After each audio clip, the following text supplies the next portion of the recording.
This episode of Capes and Lunatics is brought to you by Tweaked Audio. Get awesome headphones, go to tweakedaudio.com and use the coupon code Southgate to get 30% off, free shipping, and a lifetime warranty. Or you can get there through the link on our website, southgatemediagroup.com. This is Luca, Perich, and you're listening to the Capes and Lunatics podcast. This is Jam DeMatteis, and you are listening to the Capes and Lunatics podcast. There's a thin line between heroism and madness. Here the line fades to nothing at all. This is a world of capes and lunatics. And nothing is off limits.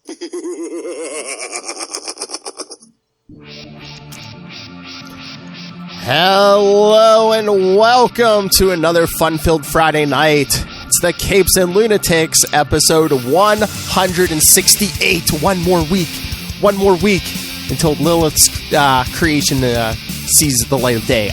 I am Phil. Joining me, as always, the man of leisure in New Jersey. It is Charlie, the Professor Esser. And that inexplicable, that incredible, the queen of the armadillos from Florida. It is Impossible Little Hellfire.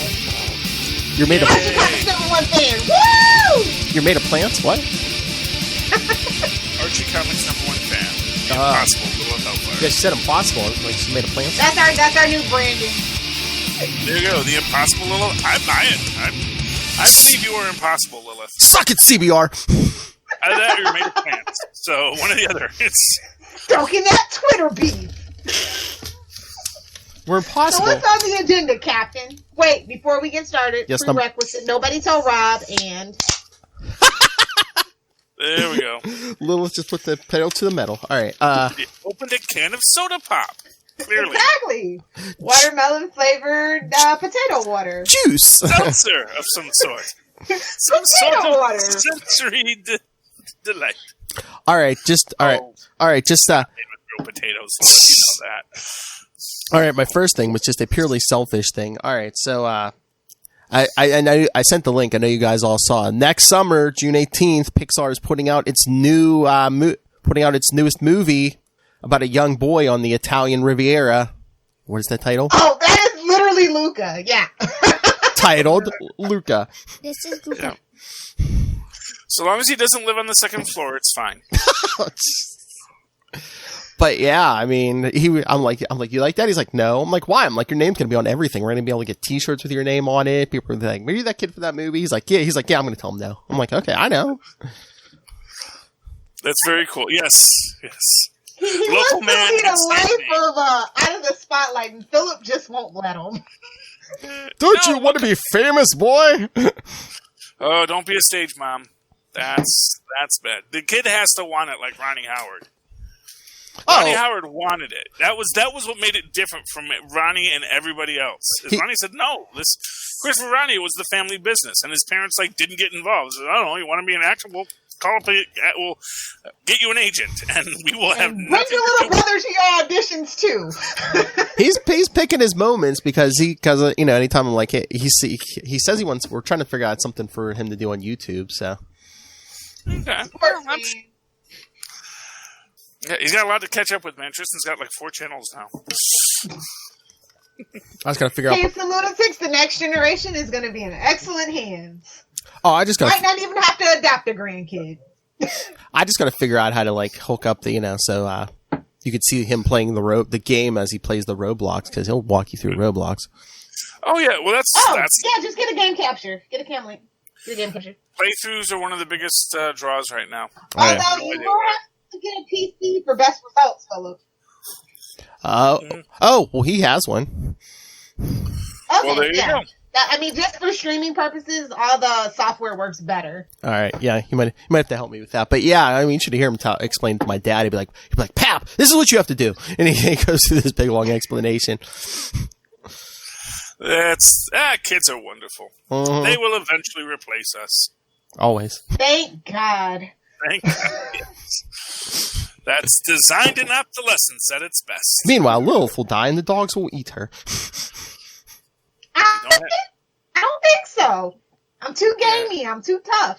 These are pampered pooches. They like their filet mignon and whatnot. I don't know. They're dogs, not cats. Oh, I don't know. I think it's get that scent of alcohol. I'm thirsty for it, bro. I only have one dog that likes the little puppy beer, to be honest. There's only one dog that's my drinking buddy. Oh, jeez. Yeah. And there's armadillos to eat, you know. Exactly. Geckos. Let's be honest. Lots of wildlife around here. Dogs are very good about going feral when they have to, and they don't usually eat pack members. So, well, they're alpha, so. Okay, yeah, I agree. Cats will eat you, though. Cats will. It's because we used to worship them as gods, and they've never forgotten it. So that's our fault. Now Then those damn Egyptians went and worshipped Khonshu. Khonshu, oh man. What the F? What the F is going on over there? But that was last week. We got to wait another month for the next Avengers, I think. So we won't see how that round of gods is dealing with it. Does it ever bother anyone how OP nearly all gods are? Even if they're a real 8th tier god like Khonshu. Oh, right! Captain Tank Top's coming for you, Charlie. You might have a new nemesis. What the F? And you just gotta imagine that it just takes all of Zeus and Odin's restraint not to just say, I'm putting everyone back to. Yep. You're all just who mourns Adonis? You're all shepherds now. But that seems to get back to shepherding. Doesn't that seem to be a theme in all fiction? It's vampires, gods. If you live to be old enough, you get to be pretty powerful. But he's not. That's the thing. It's not like he has ever shown this level of power before. I mean, yes, I get it. They really want to tie in Khonshu into the Haggard universe. They said, hey, this kind of fits. You know? What if that's not Khonshu? What if Mark's being fooled? Because he is. I would see Mark Spector being easily fooled. Yeah. I mean, who is he fighting in that last Moon Knight annual? An Avengers foe. Oh, Kang the Conqueror. Oh, Kang the Conqueror. Okay. Oh, well, that's good. I was actually just thinking more of the Worm and all of that. We know, which of course ties to Set. But speaking of easily fooled, Tony's having a bad day. Do we want to talk Empyre number 3, which is officially titled Avengers Fantastic Four Empyre number 3? I mean, if you want to go to comics, okay.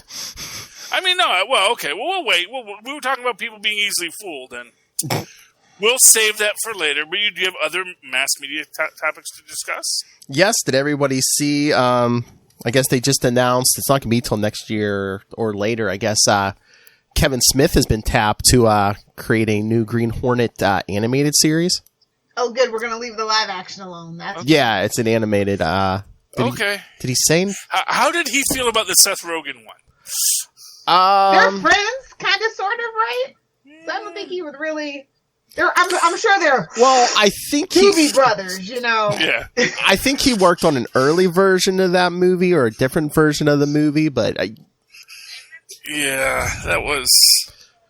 I mean, that was a movie where, and I get that. So here's what I'll it tell you. It could have been worse. All I'll say is I heard him on his podcast, one of his many podcasts today, saying that one of his major influences for this was Batman the Animated Series. So, well, as it should be. Yeah, Green Batman. I can the other Green Batman. Yeah. Oh, Batman. This is the legend, and it may be true. Was that when they repacked that Green Hornet was the biggest show in Hong Kong because it was repackaged as the Kato show. Oh. As you do. Because it was Kato and the Green Hornet. And I really felt that there was this idea that that's what they wanted to do, really focus on Kato in the Green Hornet. Then they cast Seth Rogen, and they said, no, what if we did, jokes about him being middle-aged and fat instead? Because can't do a Seth Rogen. That's what people want to see. Not awesome martial arts by, a highly trained and awesome martial artist. But how about what if he was out of shape and then, smoked a doobie? Yeah, that. So they should have just got James Franco at that point. It could have just been Pineapple Express 2. Fight me. Yeah, but was he already getting creepy with women at that point? He's always been creepy. It's just the fact that people feel comfortable speaking about it now.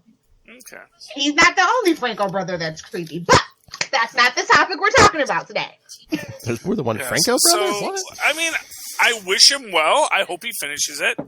As we all know, Kevin Smith is not known for his follow-through. Lilith, we're still waiting on that third Batman miniseries. It's only been, 10, 11 years?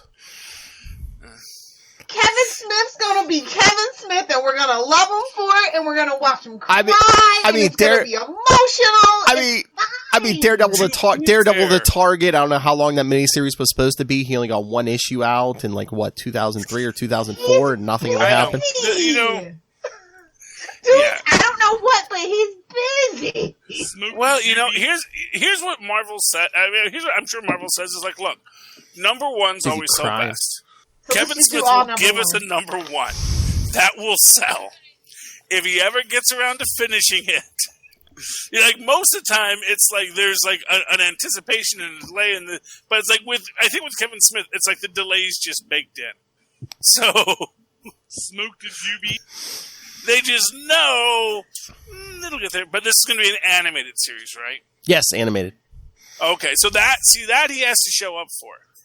That's got as the producers of Teen Titans will tell you, that Teen Titans Go will tell you, that is a very aggressive schedule, and so he's got to be on the ball if you want. Well, those scripts have to be all done before they even send it off to because they're going to send it out to different people because everybody's working on episodes simultaneously. Well, yeah, I just wonder if he's going to be the big animation guy now because he's already working on a Masters of the Universe for Netflix. Is it Netflix? Yeah.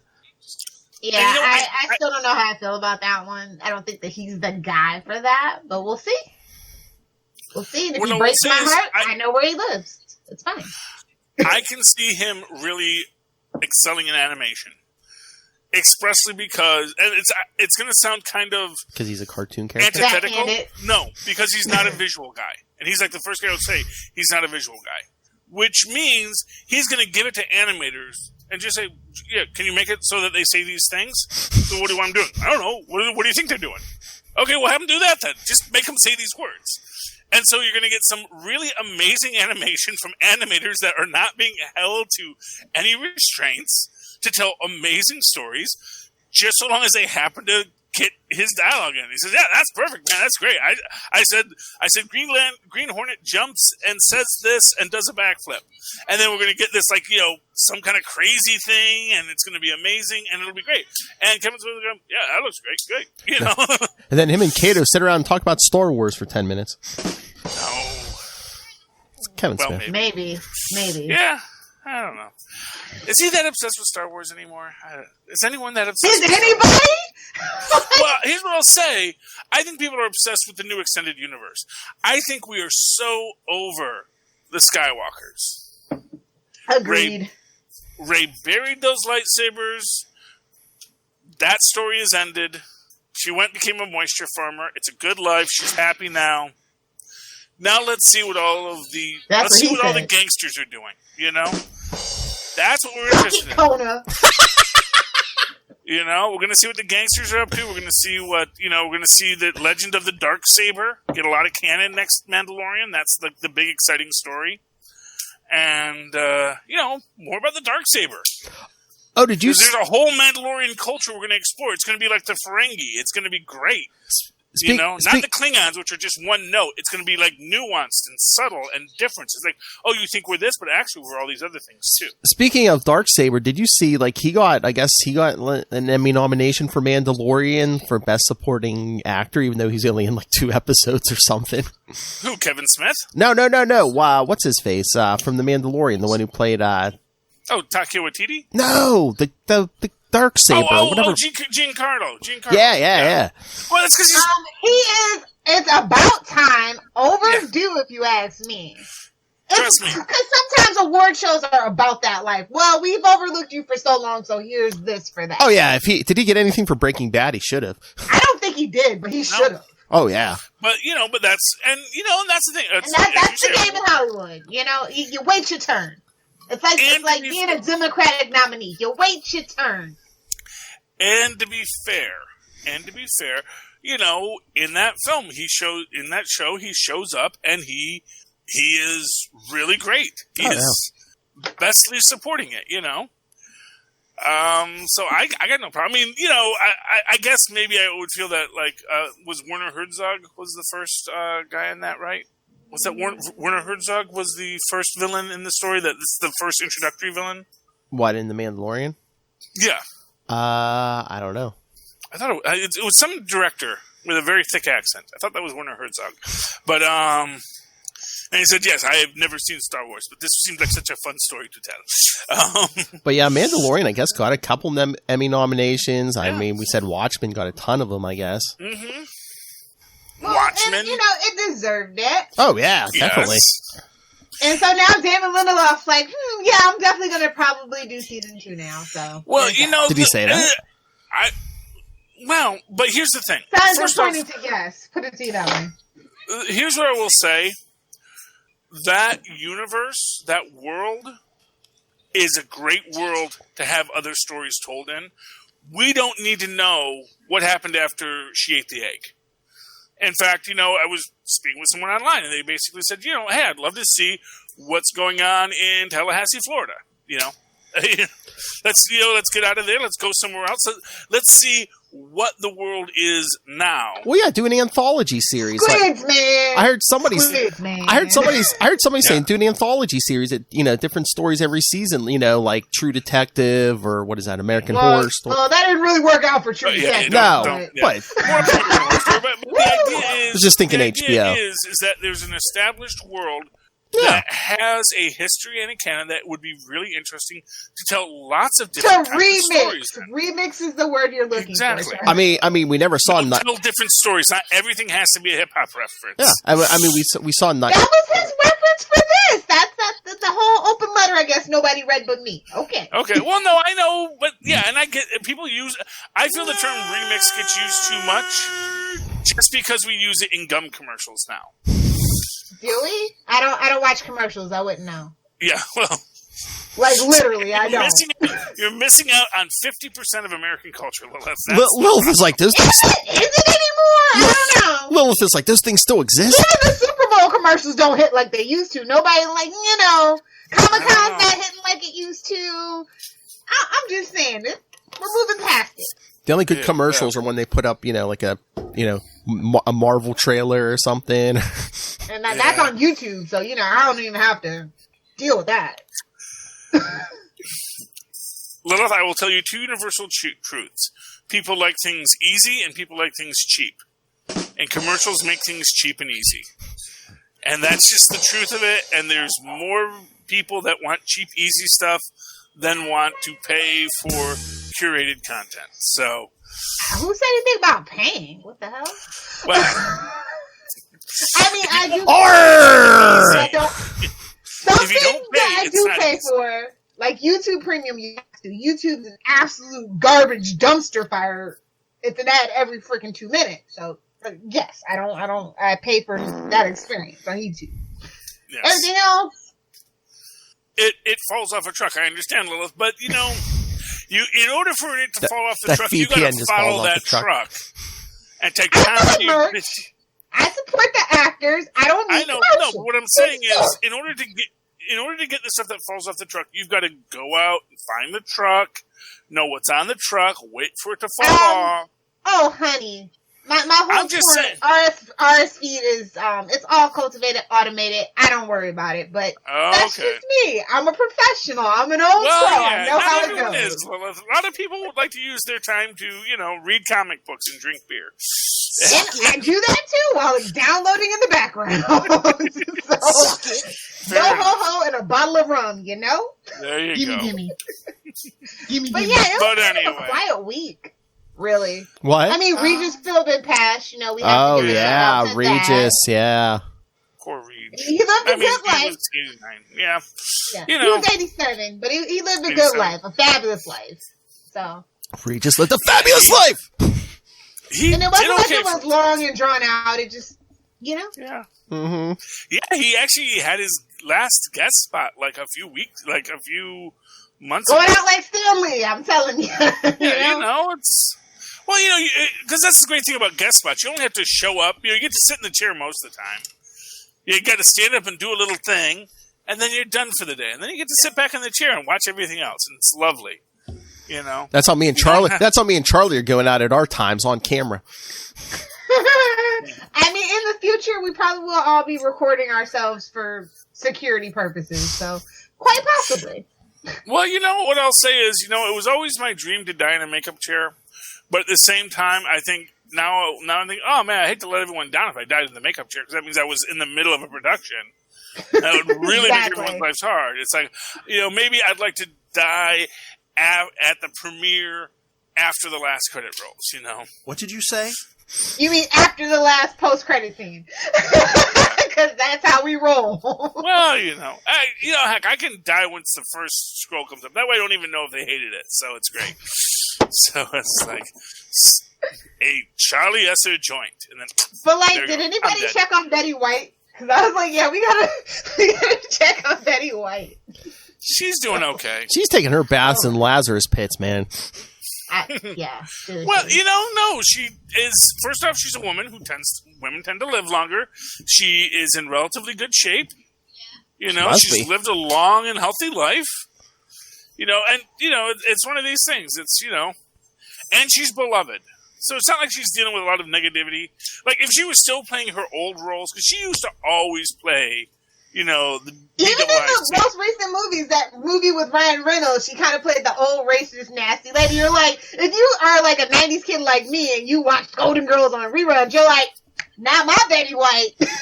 Well, yeah, but she was known for, and I mean, if you ever see those, and stuff that she was in, woo! If you wasn't ready for it.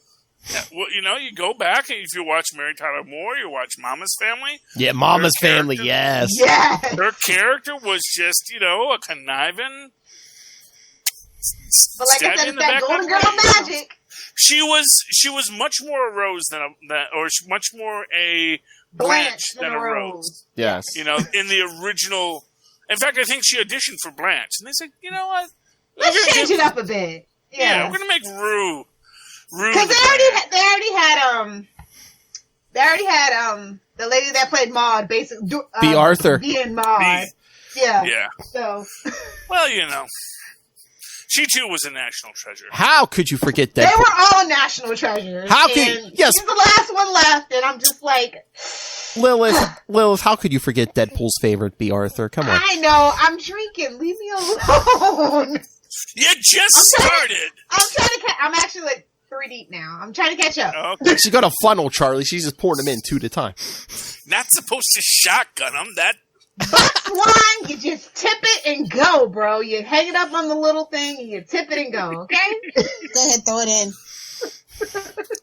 Oh my goodness. Anyway, yes, let's get to comic books because Charlie's just frothing chomping at the bit. I did read a lot of comic books this week, and what happened for you? You usually don't get to, so I'm happy. Let's talk. I mean, and they were all good. Got a DC book, I got an indie book, and then I got all of the Marvel books. Well, a few of the Marvel books. Not all of the Marvel. No, not all of the Marvel. I got the Marvels that I would actually like to read. So, what do we want? You want to hear about Empyre? Yeah, I was going to say, go ahead, throw out Empyre 3. Empyre 3. So, yeah, because, Tony Stark's an idiot. Captain of bad life choices, as Lilith would say. And, so basically, the Cody have invaded. It's the zombie plant apocalypse. Ooh, we'll get to that in a minute. Impossible X-Men. Yes. Yes, the Impossible X-Men. We'll get to them.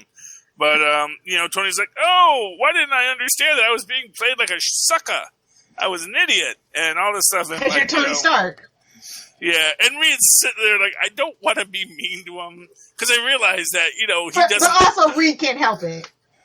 Well, no, he's actually being very nice here, because basically Reed guesses his password, and he basically explains, like, Johnny uses a similar mnemonic device.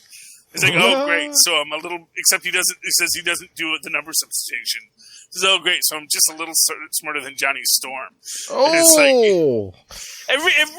and you see Reed's mind dialogue where he's going through, I know he's hurting, because normally I would sit there and say, well, Johnny's actually a much smarter kid than people give him credit for. Mm-hmm. Which is my basic statement. It's like, all the Fantastic Four are probably all really, really smart people. They're just always standing next to Reed Richards, so you don't notice it. And right now, Tony's standing next to Reed Richards, and so he's noticing he's not Reed Richards. And he makes the point about how Tony is very alone, and how Reed, because this is your dramatic foreshadowing, there is a 4 over my heart to show my connection to all the extra people. And we know there is a great status quo change. Permanent. Forever. We mean it this time. Yeah, just like when they killed him in the 90s. Coming back to the Fantastic Four. Hey, you know what? I'm going to say this. If it gets me some Sue Storm with a boob window, I'm okay with that. We're here for the boob windows and long boxes, people. Yes. As a teenager in the 90s, I approve. Yes, and as meanwhile, a Power Girl aficionada, I approve. Meanwhile, of course, the Cody are invading Wakanda because Wakandan soil is full of vibranium. And they've seriously miscalculated, but okay. Well, But this is the thing. Well, that's because, freaking Black Panther is already one step ahead of him. But, but that's okay. But, and you have the thing there, and he wants to know if, what they say, Yimbambe.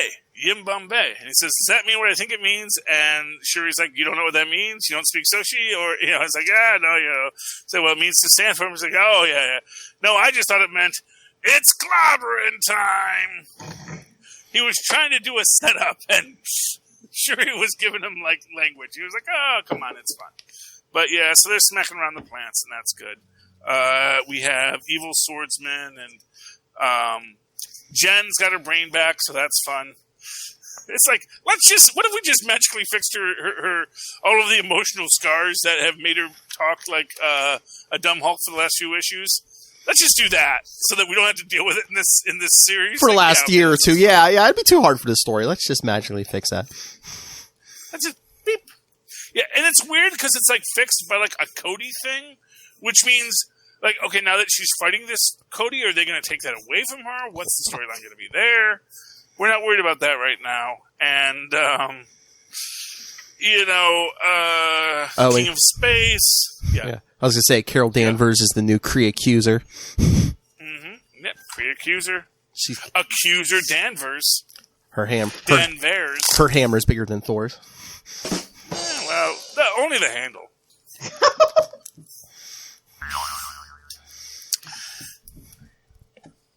We're children. I'm sorry, Charlie. Oh, but Charlie, you were asking, I think, last time about her Captain Marvel's sister. Yeah, they kind of get into that in Captain Marvel 18. Hi, Tristan. He wants to be on the technology. No. What is going on with Captain Marvel's sister? Well, she finally meets her. She didn't even know she had this half sister, but I guess it's a Kree sister, so same mother. Of course. So basically, she had a mom, sister from a different mister, who abandoned her child. Well, I guess maybe that's the Kree way. We don't raise our children because we're Kree. I don't know, but objectively awful. But yeah, I mean, the Kree, for some reason, the Kree want to kill her. So at the end, Carol takes off with her. So they're basically both fugitives now. Yay! But I mean, they kind of got. We're in Nebula. What now? What? Nothing. Nothing at all. But yeah, I mean, at the beginning of this issue, it was kind of they kind of build up more on what they showed in Empyre 3. Mm-hmm. Carol was just out smacking down ships and stuff. Yeah. Yeah, I mean, I really liked Empyre 3. It was a great introduction to this, and I'm like, it's weird since we had this big lull, and now we're trying to get into what we're producing, and apparently this is now a weekly issue. I know. Yeah, 1, 2, and 3 have been like weekly. I don't know if that was that always the plan, or I wonder if just because of COVID and stuff that they were just rushing them out now. Yeah, possibly. And then we do find out the big reveal. Bum bum bum. The Kree. The Kree pursuer is actually Teddy's grandma. And speaking of Betty White, yes, she is a racist grandma. Yes, they have to cure him of his unfortunate predilection with heroism.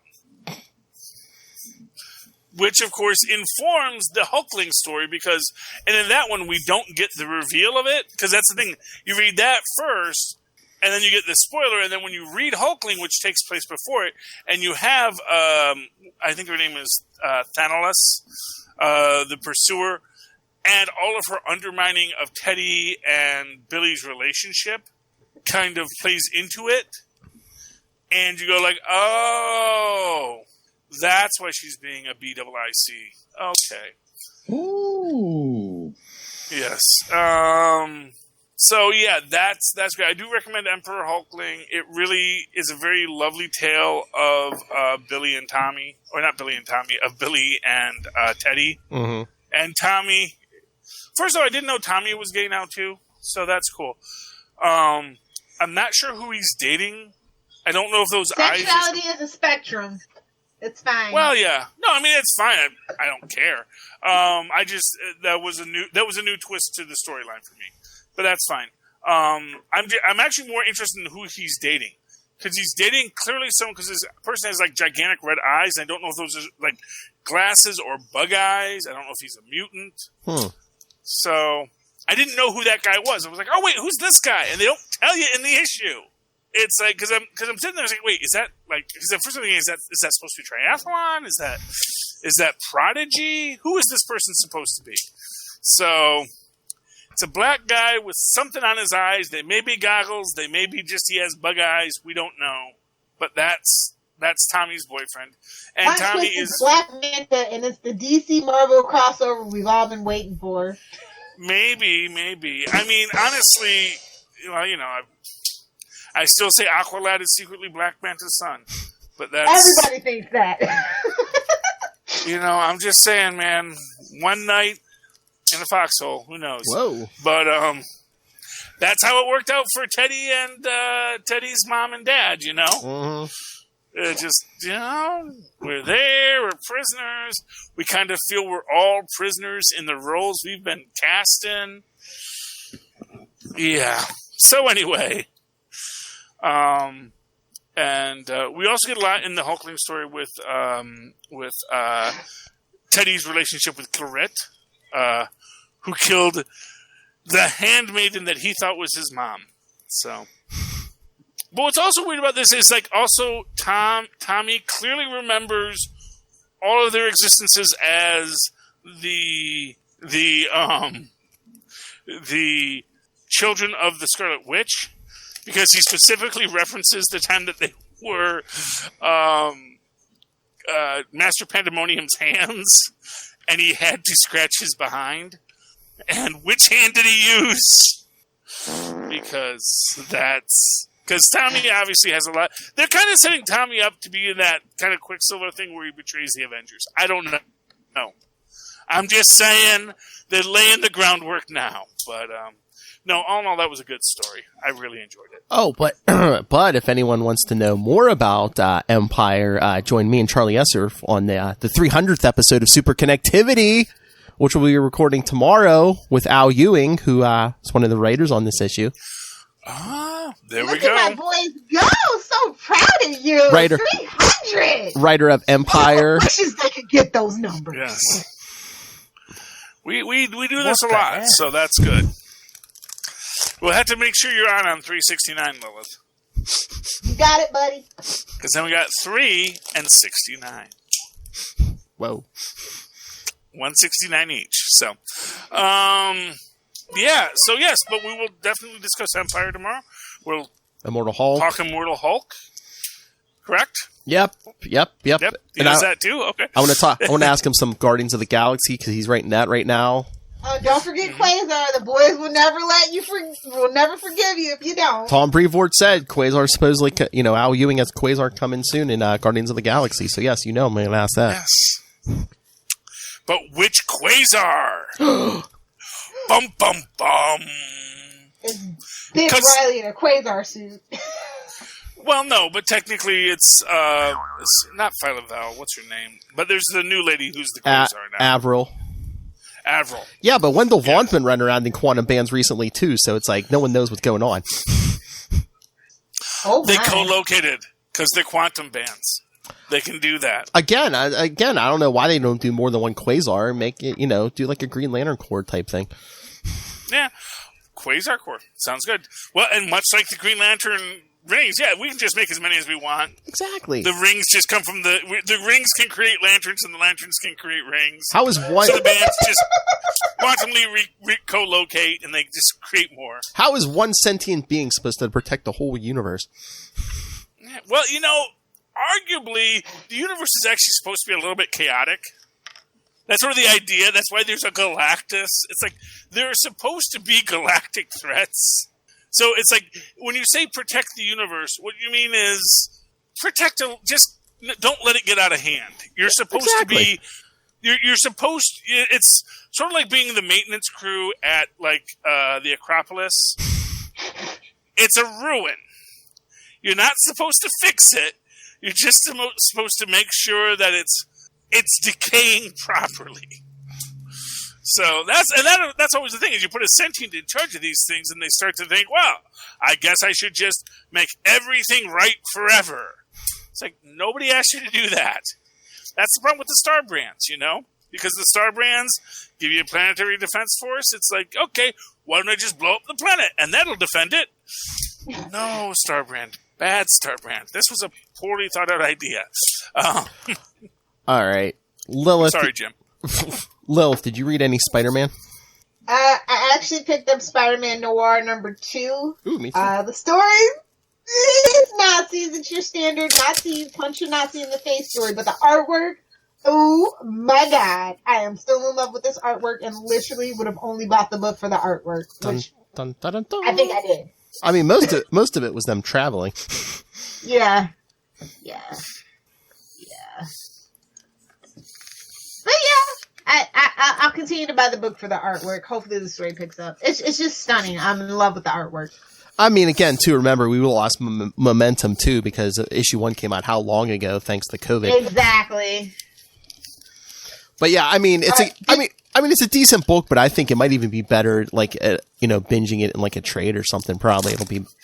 Yeah, I definitely feel like this is a wait for the trade book for sure. But I want to support. Who is that? Is that Leo? Did I read that right? Is that Leo Williams? That can't be it. What? The writer? Yeah. Margaret Stoll. Yeah, there we go, Margaret. Yeah. One of those you. So yeah, I'm trying to support him, but like I said, I'm really picking it up for the artwork at this point. Yeah. Did you read Amazing Spider-Man? I did. Just tell us who Kindred is already. Okay, it's not just me. Fine. I mean, it's been going since issue 1. This is issue 45. Tell us already. Well, we're waiting on issue 50. Yeah, I know we're waiting for 50. Wait, Kindred isn't Sin Eater? No. The guy in the bandages is Kindred. No, Sin Eater's the guy in the green mask. Yeah.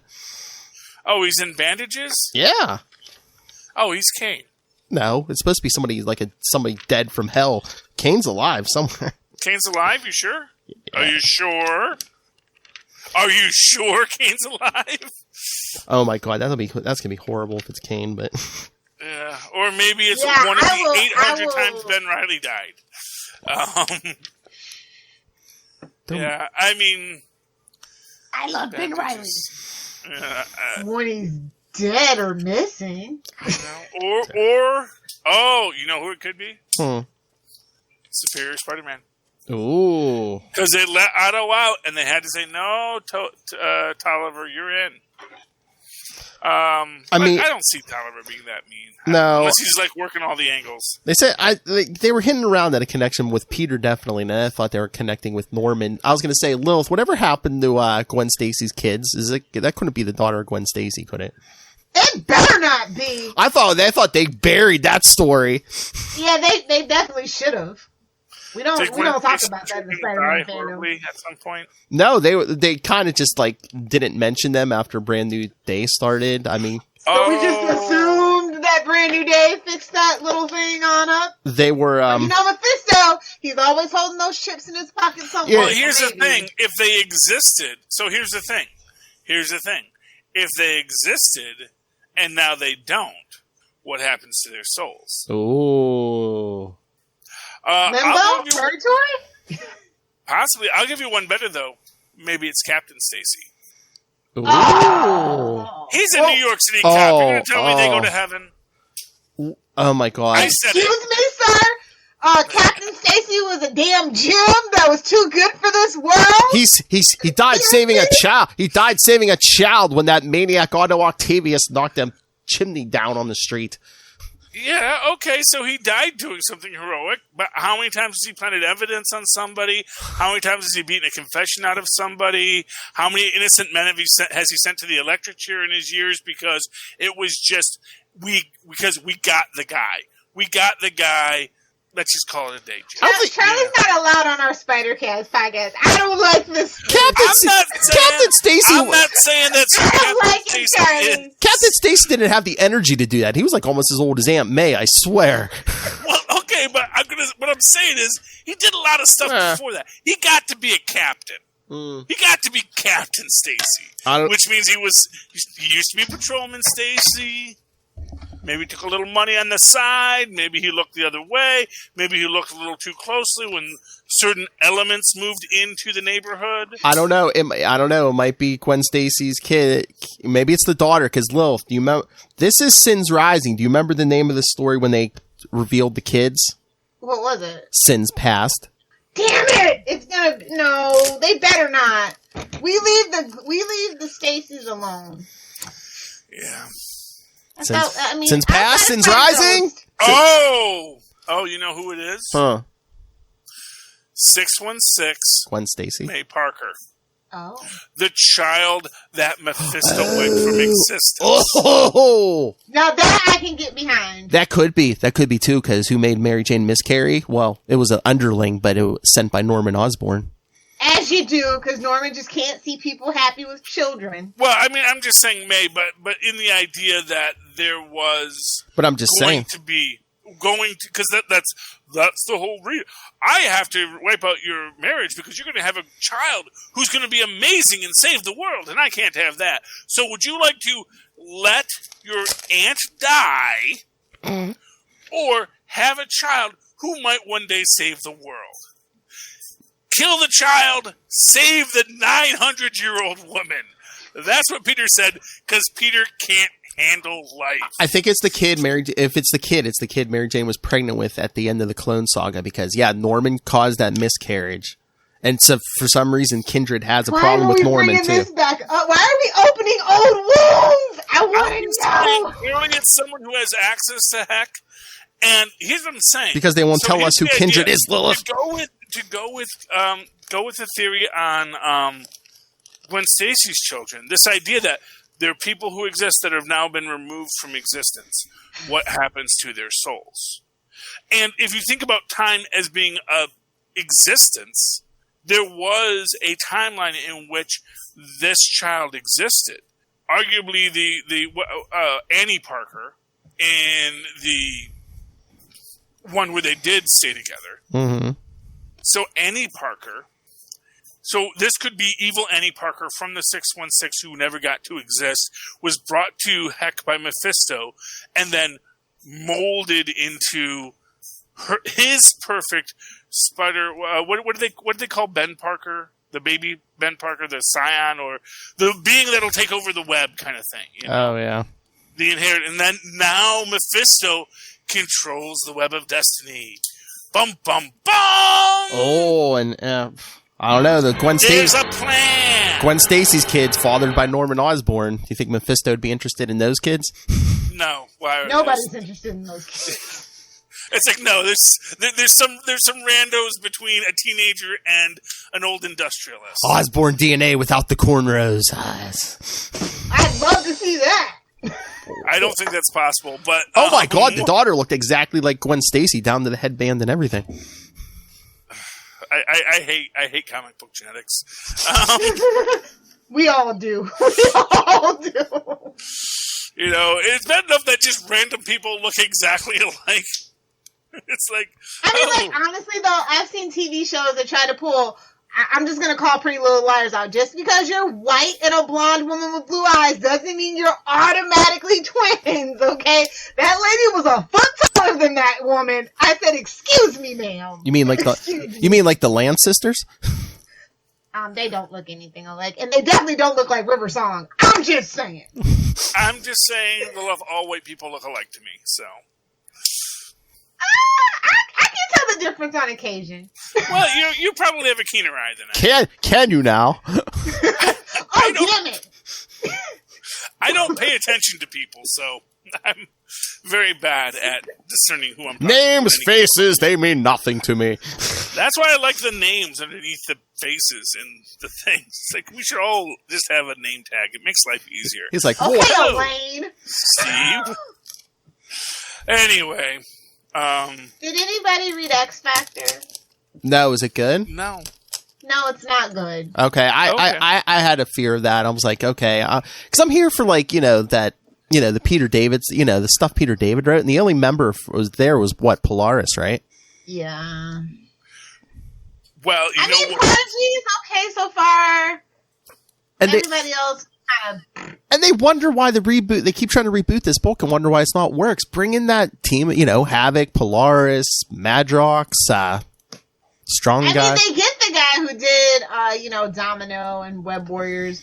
And they give Leah Williams something to do, because she did a great job on Amazing Mary Jane. And she also worked on Extremis, too. So it kind of sort of makes sense, but. So here's a question. What's X Factor doing in the Krakoa world? They're it has to do with reincarnation. It's very convoluted. They're investigating murders and keeping the rules of reincarnation intact. They're like the FBI. That just sounds weird. Yeah. That's never what X Factor was. That's why I was so confused. I was just like, "Ooh, new X Factor team," and at least Well, I guess they're trying to give every team a different purpose. I think Marauders is the best X-Men book you are not reading. I mean, and X-Force is their Black Ops and X Factor can X off. Oh. Hellions looked good before COVID, and then we don't have Hellions anymore. Hey, do you know what was Do you know what was a good X-Men book this week? At least I thought so. What? And I thought it actually had a lot of X Factory fun vibes to it. Oh, the Empyre tie-in. Yeah, Empyre. I refuse. I will not. I didn't get it either. I think it was last week. I'm going to say there may be a way that you can read it relatively easily. If you have the time, I suggest you do. We have Scarlet Witch creating a zombie apocalypse, which is always fun. Is that what happened? Well, a small zombie apocalypse. Basically, a bunch of mutant zombies who are kind of really cool zombies. Who are like, yeah, we're zombies, but we're also mutants, so we're mutant zombies. And, yeah, that's our thing. But then, the Cody land, and we have our soldier whose name is Rutu Baga. Because it's funny. And the zombies are they find a local inhabitants of Genosha. Is it Genosha or Genosha? Genosha. Does anyone know? I think it's Genosha. Yeah. It's Genosha. That's it's a little on the nose, but anyway. So, they find a zombie, they reattach his jaw, and he basically says, "Oh, should we be worried about you beings on this planet?" It's like, "Oh yeah, you just landed in the worst place possible for an alien invasion. Because this is Genosha, and there are 13 million mutants here." So what are mutants? It's like humans, but we all have superpowers. Oh yeah, and about half of us are vegetarians. And then they attack the Cody and just devour the Cody. It's basically, as they say in the title. So we get a little splash page, and we get in the title card: Alien plants versus mutant zombies. And then well, okay, so here's the whole thing with Warren and some other lady and the Rasputin's kid sister. You know, they're selling drugs, you know, as you do because they've recreated X-Corp, yada, yada, yada. And then they all have to leave so they don't get to make the deal with the humans because there's stuff going on. And Black Tom's having, I guess, does Black Tom, like, have tree powers? Is that his thing? Yeah, something with vegetation and stuff, yeah.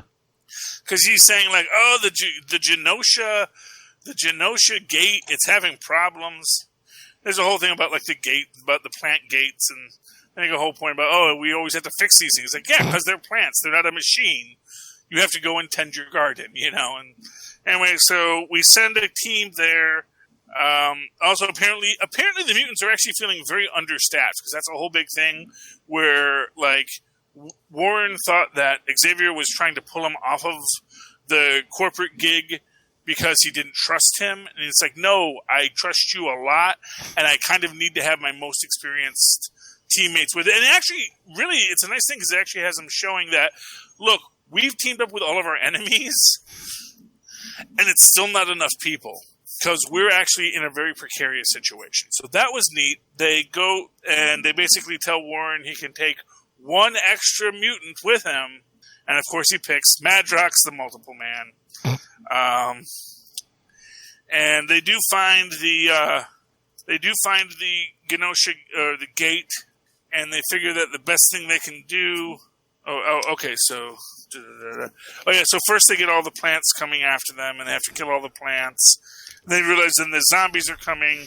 They also have a sideline where they have to go fix the gate. And of course, Madrox says, "Hey, you know what you need? Like 100 different people just doing repetitive manual labor."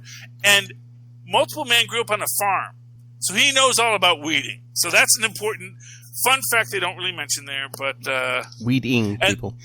Yes, they also realize that basically because the mutant zombies all have the X gene, they won't trample the gate when they get to it.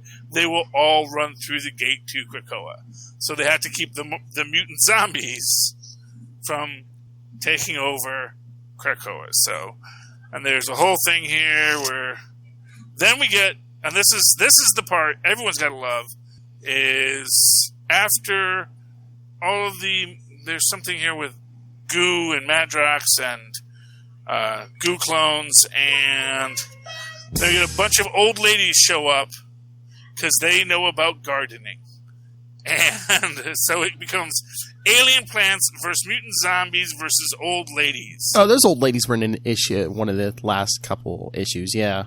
Okay, well, they're cool. I don't know who they are. They were trying to steal, like, some of that, the portal things.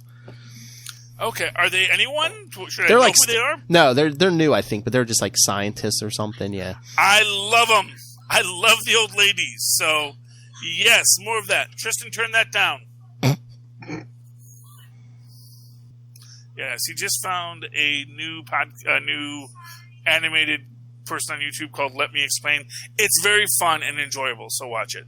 But yes, the old ladies. Oh, I love this book. It was great. So nice. Yes, Empyre. I'm gonna get that pulled. So there we go. I have an X book on my pull list now, kids. Mark the date. See how long that lasts. Well, apparently 4 issues. Oh, hey, 4 to 4. Hey, Lilith. It's been a while since the first issue, but did you read Cable #2? Nope.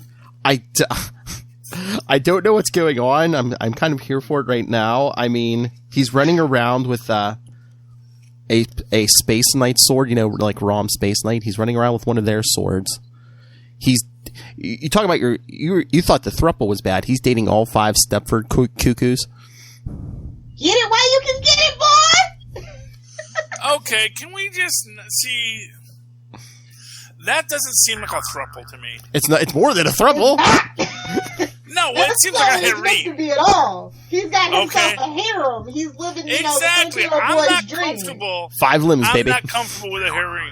I want at least one other dude in there. Whoa! To even out the work, man. I'm sorry, Cable is but one man, But he's from the future. Well, that's young Cable. He's an old man from the future. That doesn't help. No, it's teenage Cable here. Yeah. Teenage Cable. But for some reason, why do they make? First off, if he's teenage Cable, that means he lacks all of the training and knowledge of the older Cable. So completely defeating the purpose of a Cable. But then I don't know, because again, just like in the first issue, the last couple pages, they show in another time and place, they show old Cable basically riding through a post-apocalyptic wasteland or something. So I don't know what's going on. Forget it, Jake. It's Chinatown. Exactly. Something. Top men, Charlie. Top men. Top men are on it, yes. Hey, this actually came out last week, but I picked it up this week, and Conan Battle for the Serpent Crown, number Trey. Very cool. Basically, Tilda Johnson and Conan have gone to Wakanda because they were teleported by the magic ring. Mephisto is still working his plans using Imus Champion, which is just, honestly, I'm guessing they just couldn't get the rights to Nicholas Scratch because they drew him exactly like Nicholas Scratch. Because when I first opened it, I had actually forgotten that Imus Champion was a character in this. Oh, and he's wearing a teleportation suit, and it's like, oh, wait, Nicholas Scratch is in this? It's like, oh, no, it's somebody else. But basically, Conan, Conan, you don't like magic.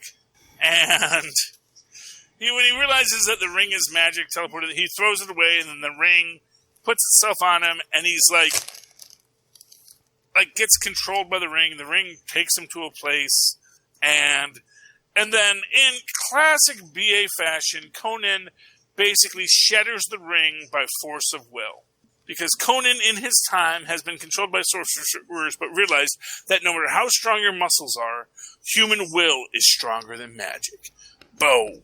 Anyway, so does all that. They go into the cave.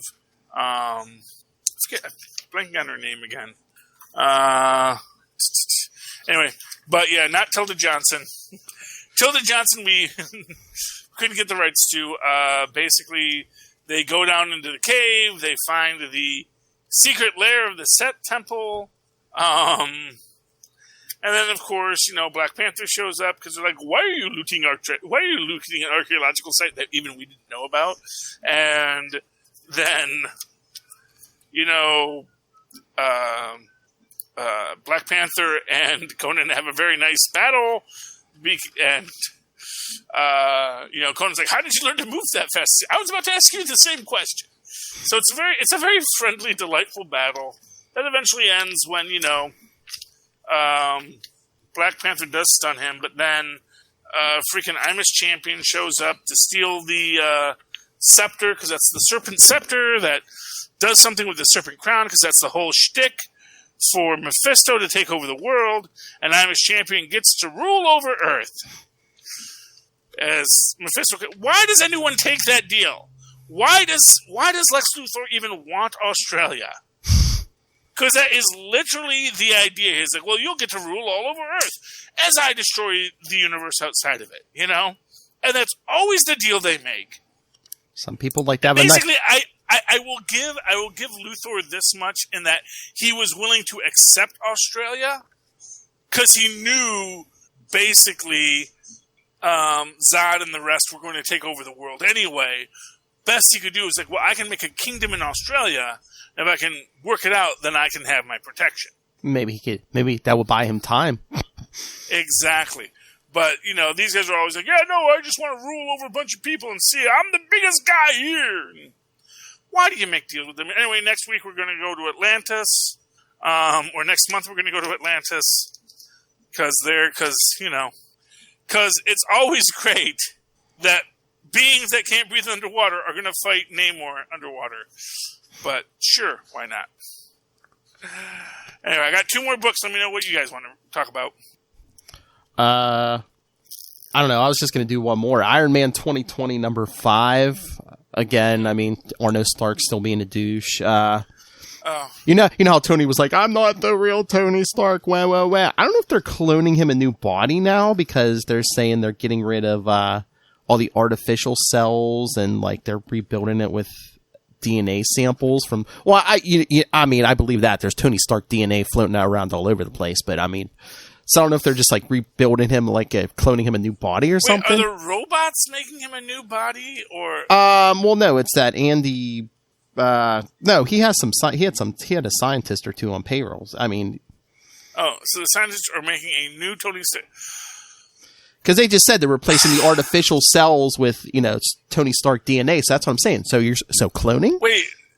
So he was made with artificial cells first? Yeah. Was he basically like a Jim Hammond? Are these Horton cells? I guess that's how that's the whole. So that's what they're saying, that he was basically reconstructing himself out of Horton cells. Or remember when he came back? It was in the age of Bendis too. But nobody said he was made out of Horton cells then. If they had said he was made out of Horton cells, it's like, that makes perfect sense. And so no wonder he's having... Yeah, but remember, he's been crying since then. I'm not the real Tony Stark. Well, Abe. So they're basically recommending, that's because you did it with Horton cells. And Horton cells, of course, are artificial cells. I think they just want to give him back a real body, because next issue is the last one, and then I think in September, we're rebooting with a new team in Iron Man #1, so... Okay. Got to get back to status quo. I'm just waiting for the retcon where they say, "Oh no, you really were Howard Stark's son." Of course. I'm just waiting for it. Yeah. Yeah. Well, because why not? I mean that other parents thing didn't go anywhere, right, Charlie? Hasn't so far. Who cares? Although I guess his mom's still around somewhere, isn't she? Yeah. But that doesn't mean he's not Howard Stark's son! Womp, womp, womp, womp. Hey, we've all seen we've all seen Agent Carter. So, jeez. Honestly, Tony probably has more than a few brothers out there. Oh, yeah. I would really like to see someone actually explore that. Just like Tony's got 8 brothers. The Stark, I've been tracing, just have one of them be like, actually, I became a geneticist, and so I realized the markers that, Marcus and Stark brothers, so I just tracked us all down. There's 20 of us, we're all super geniuses, too. Jeez. All right, Lilith, you want to throw anything out? Go ahead, throw it in. I'll just throw in Archie number 713. It is, unfortunately, a Katie Keene TV tie-in, and as we all know, Katie Keene was canceled, so this makes it kind of pointless, but it was very cute. The whole gang was there. Even Josie and the Pussycats, Archie and Josie do a really cool musical number. Sabrina does a little magic, gives us that classic little smirk to the audience. It was just a good, fun romp, even if it turns out that it's now needless, because, again, Katie Keene is canceled. Thank you, CW. Oh, wait, the series is canceled? Yeah. Like the TV show? The TV show. It was in the Archieverse with Sabrina, but it got canceled. Yeah. But why are they canceling it? It hasn't even aired yet. No, it did air. A full season. Oh, it did? Oh, well, yeah. Then that's why they canceled, because no one watched. Yeah, exactly. Damn you, Mandela! I hope that they integrate Josie back into Riverdale, because it was technically supposed to be her spinoff, but not every black girl can get her own spinoff. So, So hopefully they give Josie something back to do in Riverdale, because I like that actress. I like that character. And gosh darn it, bring back Robin Givens, who plays her mom, that is also the mayor of Riverdale. Oh, I love Robin Givens. Yeah, so that's the whole thing that I actually got back into Riverdale. The parents were really cool. But of course, Luke Perry, bless his soul, he passed away. But we still have Molly Ringwald as Archie's mom, so there's that. I'm here for the parents. I'm an old fart now. I gotta say, I think they're bearing the lead on this. Because had I known Robin Givens was in it, I'd have watched that. Yeah, season 1, she's really good. Season 2, she has some conflict with the one guy that plays Slade on Teen Titans. Slade. Yeah, so he's the dad. He's Veronica's dad. In case you don't know, in case you don't watch. So yeah. He's Mr. Lodge. Cool. Wait, is he old and does he have a big mustache? No, he's a snack. In fact, he's the whole meal. Whoa. Prerequisite, nobody tell Joe Manganiello that I'm cheating on his Deathstroke. Nobody tell him. But yeah. And isn't that Kelly Ripa's husband, I want to say? No, that's not. That's not. No. Mark Consuelos? Yeah, he's in something. I can't remember what it was about him. I've been binging way too much TV, so everybody just like kind of running together. So I apologize, but yeah. Riverdale's a glorious mess, and if you want to play a drinking game, that is the show to play because you'll be wasted within 10 minutes. My kind of show. Good to know. Justice League Dark came out, which actually came out again last week. Didn't get to read it till this week. Plotline. Wonder Woman has to get the whole gang back together because we have to work together, even though we're all torn apart. Here's the real interesting point. So Man-Bat felt like Swamp Thing was acting weird, so he stole a tissue sample because Man-Bat has no boundaries and has scientific curiosity. Even like calls it out, like, yes, my scientific obsession is a problem. I understand. Let me tell you what I found. And he found that as he's studying the, he calls it endosymbiosis, because apparently all of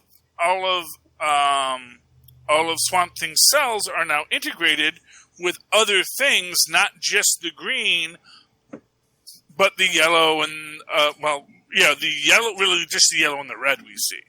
Basically, all of the parliaments of life have joined together to give strength to the Swamp Thing. The problem is we need the Parliament of the Rot and the Parliament of Death to join in, which is why I still say Solomon Grundy's important. Hey, he's got a new TV show, so, they got to do something with Solomon Grundy. And there's a whole thing about how the Upside Down or the Upside Down Man's Realm, not the Upside Down, because that's trademarked. The Upside Down Man's Realm, it's the mirror of our universe, and Hecate and the Upside Down Man are basically the mirror twins, and so they needed Wonder Woman to enter into that realm of magic, and that's where they went. And finally, and I liked it, I still like Justice League Dark, it's a good book. Finally, my pick of the week, A Man Among Ye, by Stephanie Phillips. This is number one from our good friends at Top Cow Comics and Image, who will recall Top Cow gave us the tick years ago. And this is just a great, bloodthirsty pirate story. Life has no meaning. We kill everyone we meet because they're going to kill everyone they meet. And quite frankly, they're probably selling slaves too. So we're kind of justified in all of our murdering of these people. And we see that basically after they burn the ship, which I actually kind of think I get what they're doing, because the idea is, they stole the money. They really don't have use for the ship. Whereas a lot of times, and this is actually one of the things that we get to, when we get to the dense text at the end, which I actually read. I was so enthralled by this book, I read the text at the end, in which we discuss how Tampa, Florida, super into pirates, and that's where Stephanie grew up, and did not realize that not every town had a pirate day where they celebrated pirates and, talked about how great pirates were and all the myths and legends around pirates. And this is also where I found out that this actually follows Anne Bonny right here, our little ginger. She's our lead, and Mary Reed, she is the young lady who stows away after the British ship is attacked and burned. And they're all working with Jack Rackham, Calico Jack Rackham. I don't know why they called him Calico Jack Rackham, and they're not going to explain it to us either. But it's just a grand pirate story. These are based on semi-historical figures. Well, they're actual historical figures. It's based on actual historical figures. The legends are purely the creation of our good friends Stephanie Phillips and Craig Sermark, with Brittany Pizzarillo and Troy Peteri. They get the four leads on the cover. And it is just a great book. Highly recommended if you like pirates, if you like independent comics, or if you like gingers, you might like this book. Lilith, do you know anyone that likes pirates, gingers, and independent comic books? Sounds like somebody literally wrote a book for me. That's what I'm saying. Gimme. And I just picked it up, and I what company was that again? That is from Image and Top Cow. Huh. And it is the number one. That slipped off my radar. I don't know. I was expecting to say, oh, Charlie, I picked it up last week. Of course I've read that. But yeah. And so, yeah. It's a great book. Look for it in your local comics shop. It's a fast read. It's an exciting read. I will be honest with you. It is a violent read. So if you don't like seeing people get stabbed through the throat, might not be the book for you. But if you have no problem with fictional people being stabbed in the throat, especially if they are serving an evil oligarchy of the East India Company, then enjoy. And that's all my books this week, Philip. All right. You have anything else to put out, Lilith?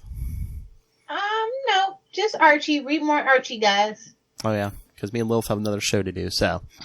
Yeah. All right. I did pick up the free comic book day, Archie. I just didn't get the chance to read it yet. Free Archie? Free Archie. All right. Sorry to everyone.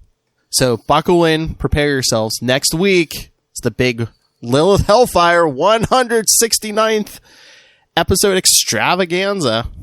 And everybody better have done their homework. Oh, I did. Feedback is welcome. Come on, Quantum Zone boys. Come on. And come on, Captain Tank Top. Don't fail me. I have a headcanon that we have the first appearance of Captain Stacy in one of my books. Oh, no. I'm just saying, you read it like, hey, wait a minute. Is that the first appearance of this guy? At least 3 of my books have a weird connection, but anyway. But yeah. All right. But he doesn't do anything evil that would damn him to heck, so don't worry about that, Lilith. He's a top drawer police captain in what I read. But I'm looking at him like, that totally looks like Captain Stacy. Anyway, yes, so send your thoughts on your favorite issues that end in 69. Email us, capesandlunatics@gmail.com. Call the voicemail 614-382-2737. That's 614-38-CAPES. And remember to follow us on Facebook, Twitter, Instagram. Subscribe to the YouTube channel, our Patreon, where we talk all things Star Trek right now. And go join the Capes and Lunatics Cloakroom, our Facebook group. Big things are happening behind the scenes, people. Get in there. All right. And help us support our sponsors. Tweaked Audio. Get yourself some Tweaked Audio headsets. Hunt-A-Killer. Michelle Gray needs your help. Yes. And Lil said when everyone's safe to travel, she's going to get us some Hunt-A-Killer. So, yes. I would love that. We're chomping at the bit for that. And go get Pod Life the book, now in digital and paperback. Learn the ins and outs of podcasting from the people knowledgeable in it and me. So do that. Go on Amazon. And when you do, use the link for Southgate Media Group right down there in the show notes. And that costs you not a thing, but helps us. So please help support this show, the network, and that mysterious figure, Rob Master Doom Southgate. Make it rain, so says Master Doom. Nice mustache, Charlie. Lilith. If you guys want to hang out with me on the interwebs, you can find me on Twitter at Lilith Hellfire, and also on the gram with the cool kids and the hip grandparents at Lilith Hellfire 86 or at Lilith Hellfire 69. I'm thirsty for it, bro. Gimme. Gimme. Next week's episode brought to you by Lilith's Instagram, Lilith Hellfire 69. Charlie Esser. Well, if you'd like to write to me in that old-fashioned email way, the way I'm awesome possible, instead do so at superconnectivityblog@gmail.com. That's superconnectivityblog, all one word, @gmail.com. Of course, follow me on the Twitters as I live tweet Agents of S.H.I.E.L.D. for 2 more weeks. Because it's the final season, kids. At Charlie Esser. That's CHARLIESSER. Look for the 2 E's in the middle. For quality. Bing! Thank you, Maz. Indeed. What's Mustang gonna do for content then? I don't know. That's Rob South. Well, they'll still have super connectivity, but yeah, that's a Rob Southgate decision there. But time to review those Marvel movies, boys. Charlie and Maz. But That's all the time we have this week. Again, join us next week for episode 169. We'll put a lot of hard work into this. But until then, we have been your Capes. Ampersand. Lunatics! Emphasis on the Lunatics! The comic book and pop culture podcast. Learn that from Lunatics on your podcast. I learned that from the Australians. Throw the in there. Actually, technically, it might be more than just us. Number one! Well, we need a qualifier, so the best. That's a meaningless honorific, much like Professor. Gimme. Kristen would have a word with you. Professor Will already.